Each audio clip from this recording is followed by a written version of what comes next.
call him a friend. He gave me an opportunity. He's changed my world. I've learned so much from him. And I'm so honored that this is a busy man. I can't get responses from him. I don't know, he's all over the world. He's getting big. Dude, everybody get on your feet and help me welcome my friend and your friend, Mr.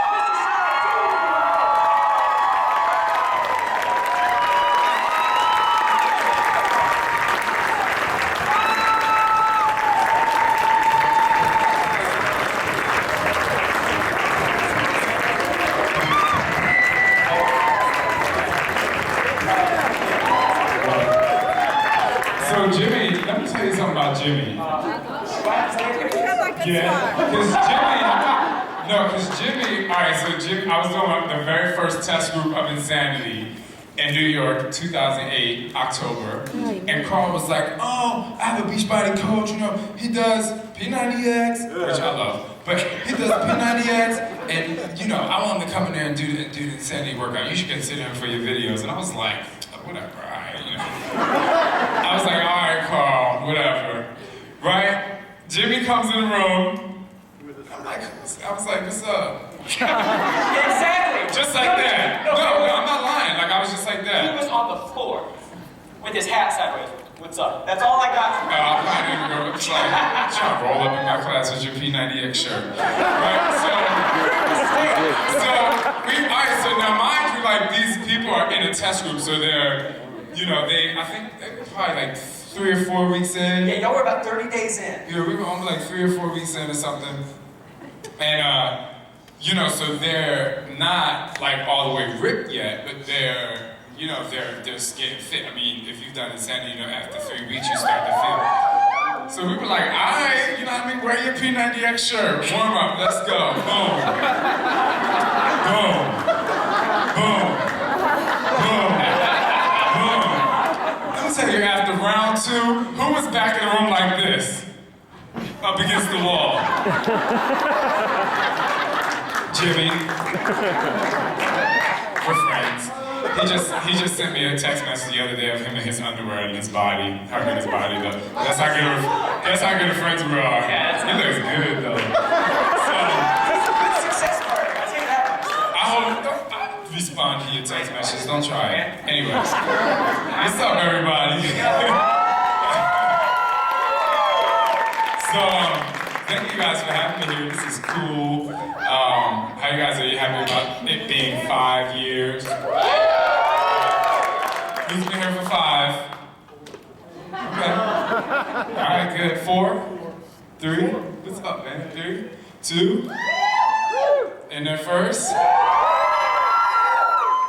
y'all doing y'all thing. Alright. So, anyway, it's really, I love it. I love that. We've been here 5 years. I think it's amazing. The very first summit that I remember, obviously wasn't anywhere as big as this, and I was just like, I mean, I was doing just hip-hop ads at the time, and I thought it was amazing to see, even at the time, to see just that many people like, oh wow, like Beachbody's growing. I mean, I know we're on TV, I know we're doing our thing all the time, but it was great to see, and now over the years, it started to progress to more and more people, and more coaches. Is truly amazing. So, I mean, I could just run my mouth and talk. I really like to answer questions that you might have, and we can kind of move from there. You got the mic. Man, I got the mic. So, switch mics. You take the cordless, or I'll take the cordless. There we go. So, so cool. Hey, I know y'all probably have like 10,000 questions for Shaun. I mean, but if you had one question to ask this man who has, I mean, come on, the guy is world renowned. One of the absolute best fitness instructors and people that I've ever met in my life. Thanks. Seriously. So I want to see it. I want to see it. It's not that kind of party. But it is Vegas. Don't do it. Now listen, I'll be the first. They don't always look like that. Not all the time. But you know, when Jimmy sent me that picture of him in his underwear, I had to pull up. You know what I'm saying? I had to pull up. Man, your stuff looks like it's airbrushed down there, man. It's not. Trust the DJ. It's not. That's awesome. One time. Let me get out the way of that one. So that's enough of that. Let's get to the serious question. So who in here? Raise your hand if you have a question. Judd, listen. I want to introduce 10 Star Diamond Joe Welty. I only got 2. We have the 10. Word up, man. What's up? Congratulations, by the way. Thank you. And after completing your program, yeah, the results are definitely ridiculous. So, thanks. But when can we get certified by you? When Yeah. can we get Insanity, Asylum, whatever, certified by you? I'm thinking. I mean, I'm pretty sure it's going to happen within the next 365 days. But I know. I'm pretty sure, but I don't know for sure. Susie, do you have an answer? It'll be this year. So be prepared. All right, we got another question over here. Yeah, hi Shaun, it's Tiffany Anderson. Hi. And I'm doing an asylum challenge right now with 8 people, and we're amazed just by your agility. I was wondering if you could remind us about what your background was, as far as like college sports, university. Okay. Yeah, well, I started out playing football. It was my very first sport. Funny story. So I'm 5 years old. So my brother's 1 year older than me, right? So I just wanted to do everything he wanted to do. I'm like, he did it. And you know, when you're younger, 1 year is like a big difference in height and size, you know. So I remember my brother turned 5 and he started playing football. And so I watched and I was like, oh my God, I want to play football. So then I turned 5 and I was allowed to play football. And I remember pulling up to the field and there were a bigger, older group of kids out there practicing. I think it was like at the time, 110 pounds. That at 5 years old, I'm probably like, I don't know, I was lean. But I'm kidding. So like I look on the field and these guys are like hitting each other and tackling. And I remember getting out the car and I turned back around and I was like, Mom, I don't want to go. So I skipped my very first year of football. And then the next year I went back out. I stopped being a punk. And then, so I played football, and then I played basketball, and then, again, still taking after my brother. When I was in the 8th grade, and I played basketball, like, it was my favorite thing to do. Even, like, they thought I was going to play in high school because in the younger leagues, like I was scoring 26 to 30 points a game average. I was a point guard, and I loved it until I saw my brother running track. I was in 8th grade, and I would go watch him at his track practices, and I was like, oh my God, and now I want to do that because my brother does it, of course. And then I did it. I went out for cross country my freshman year. I ran indoor, I ran outdoor, so track and field was my thing. And I was a hurdler. That was my specialty. And so, it's just like and all of the drills that we did, insanity comes from that track and field training, like all the drills that we did, and I wanted people to feel how I felt when I was in the training, like the 2 months before where you start the training, and I wanted people to feel like that.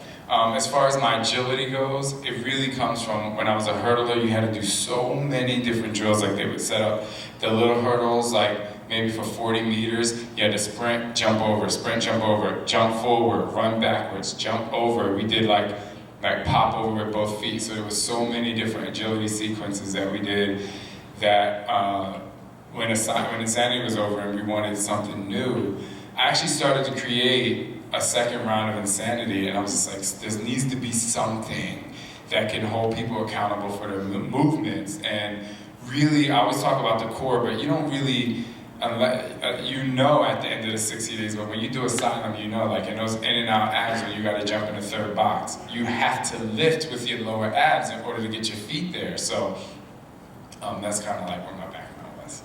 Yeah. Super awesome. And you went to Rowan University? Rowan, you know. Which was a big rivalry of ours in the football playoffs. Where'd you go? Wittenberg in Ohio. Oh, and Mount Union. I'm just joking. I didn't play football. And one thing I got to tell you, like Jimmy wore his P90X shirt. I actually did a QVC show with Tony Horton one time.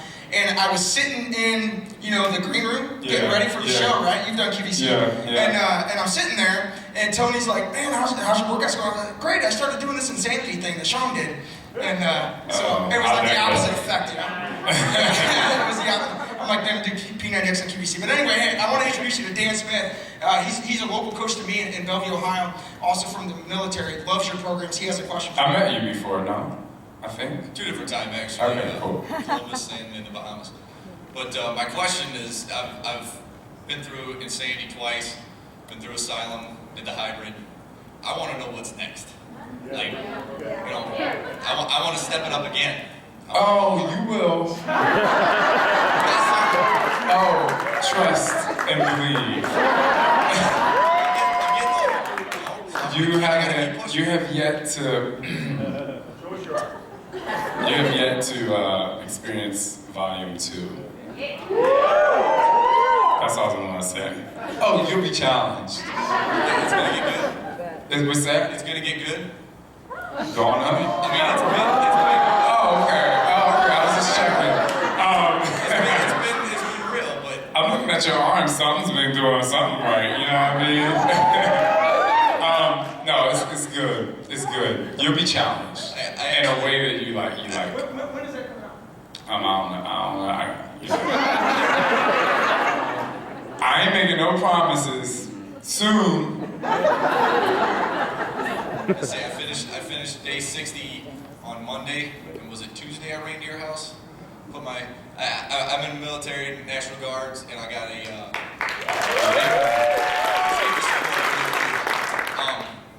I've got a Ruck March Soldier of the Year competition next month. And that's between this and that was my big drive for my fitness, and I got to do that Ruck March. So I got my 25-pound weight vest out, ran to Tommy's house just to see if the body was holding up, if it'd do it. It was ragged. It's the second time I've ran in 3 months. I'm gonna say all I've been doing is insanity, and I went 2.85 miles. That's how far it is from my house to his house. 2.85 miles in 25 minutes with an extra 25 pounds on it. Puts me. I'm at 186 pounds. Wow, man. Your programs are. I mean, don't get me wrong. I like P90X. And oh, by the way, my mom is doing hip hop abs up here. She wanted me to tell you hi and So I said, hey.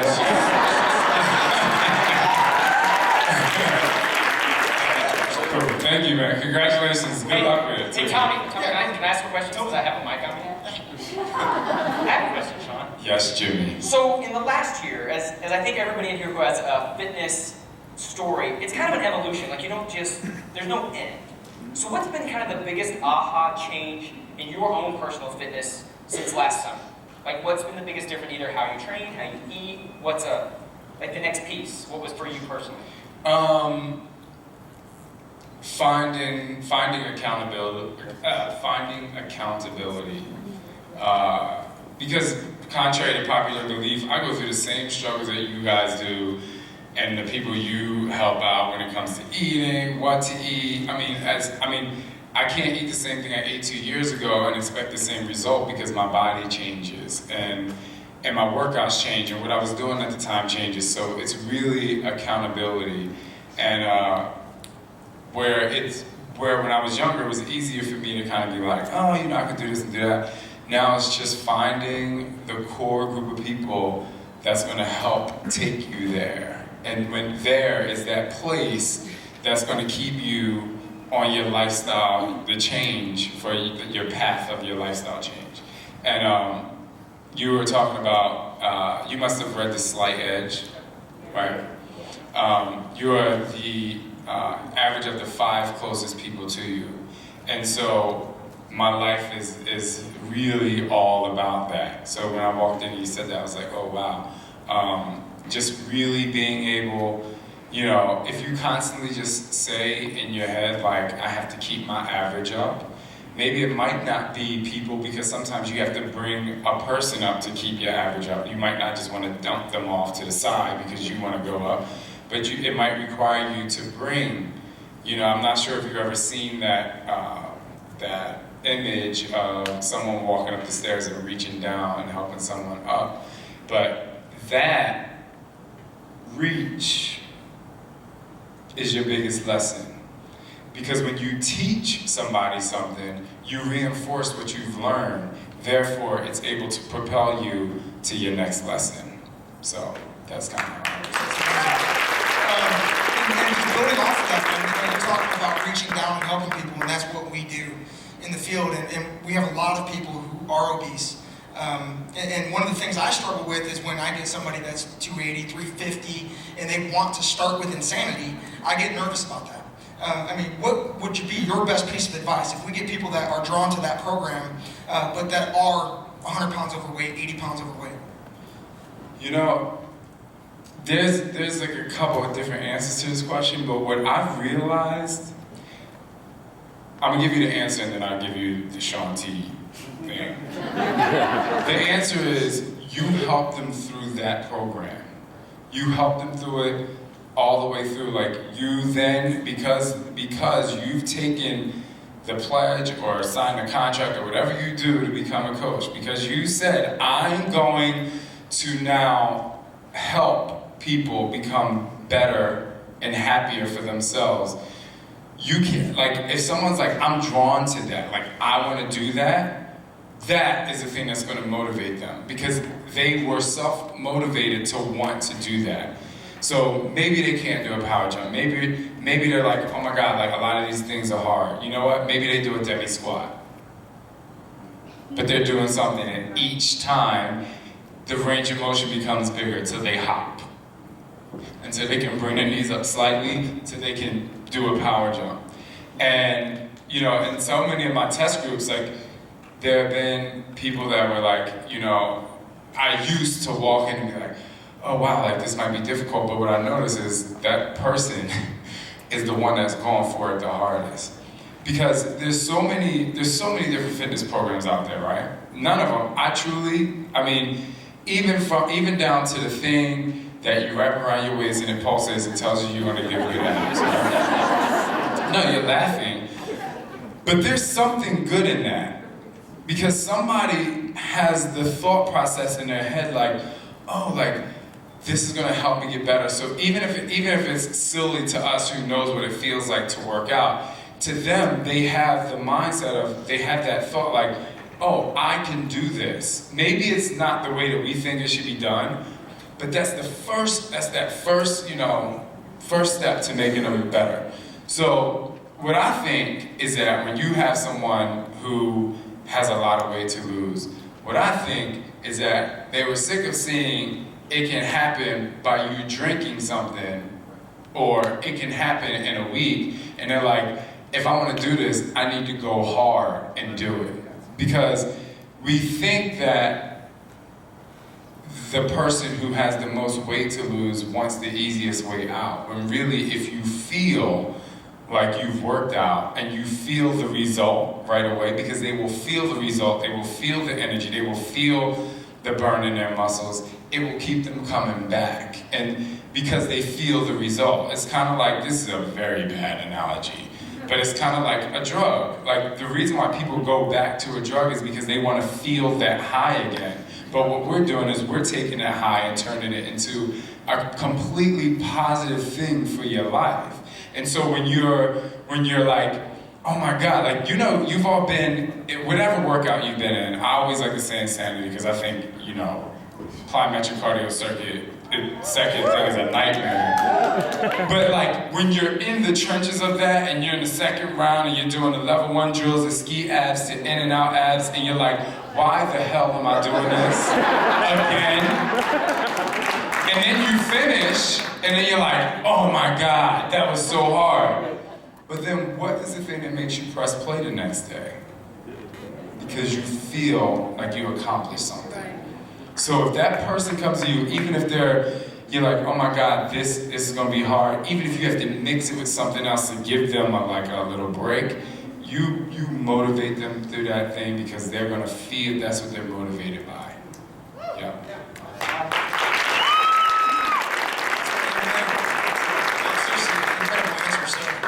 We do have Julian Herrera, who's lost 98 pounds. Has a question. All right.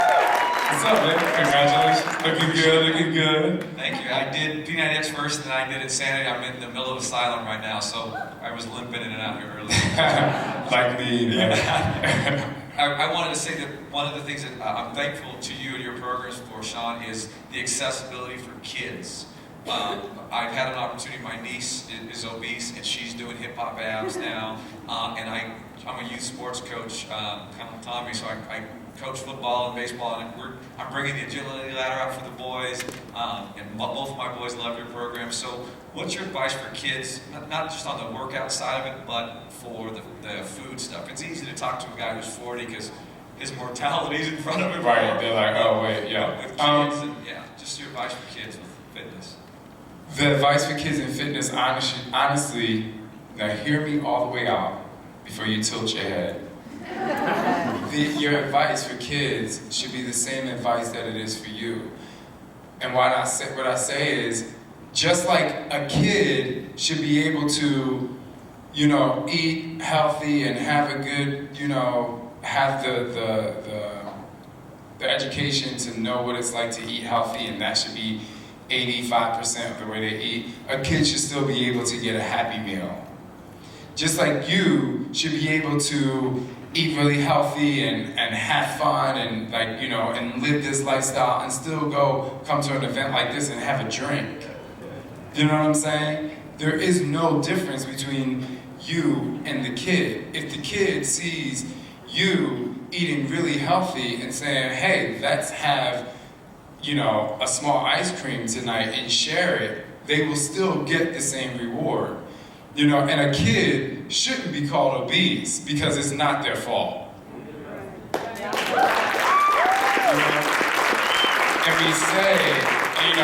we say that, it's like, childhood obesity, and it's like, it makes you want to I've said it before, I'm not saying I've never said it, but it makes me want to just, it makes me so mad because that child is looking to someone as their role model.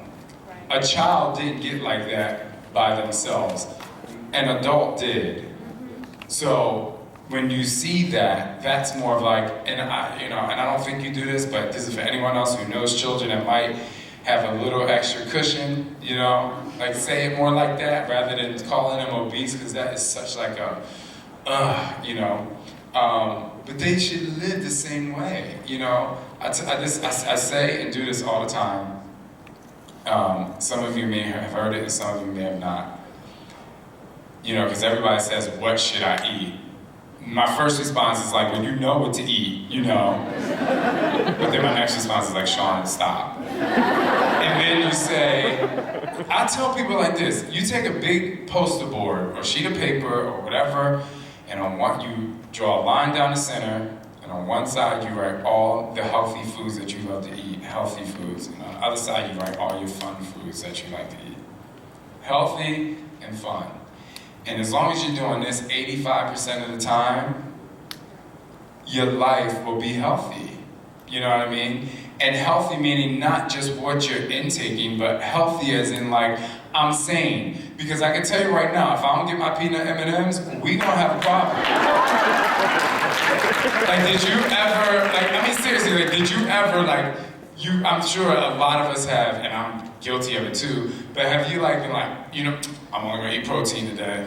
I'm only gonna eat my carbs in the morning, and then 9 o'clock comes and you're putting extra peanut butter in your Shakeology or whatever you do, or you walk by, in New York, we can walk by 20 stores before you get home, and then you see the ice cream sign outside the door, You don't want to have to do that. You want to be I have my fix, It was something I was watching on the news a few weeks ago. It was a person that eats chocolate once a day has less weight to lose. They say less obese, less likely to be obese than a person who doesn't. Because as soon as you start to deprive yourself of something, there's a small amount of people who can eat like that and be really happy externally.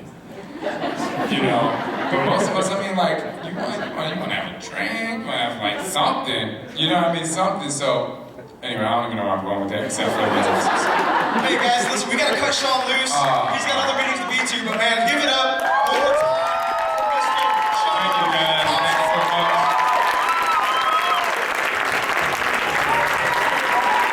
Have fun for you guys. Congratulations. I just got one last thing before I leave.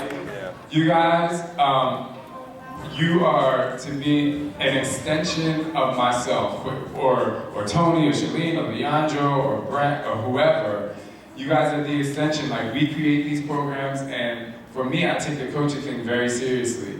You guys are, like, I want you out there, yes, I want you out there to really motivate and inspire people individually. So don't just have a fit club and throw them all into one group and be like, okay, you guys are gonna do this. Because that, you have to look at each person individually. That's gonna help that's gonna help the growth of your coaching business when people see that you really genuinely care and you actually you have a connection to that person individually. So if you just do that, like, because I'll tell you why. I'm sorry, I'm going a little over. I was at an event, and I don't even know if the person's in the room, but I have to tell you this story. I was at an event, and someone was just walking around the room. You gotta be a Beachbody coach. You need to become a Beachbody coach.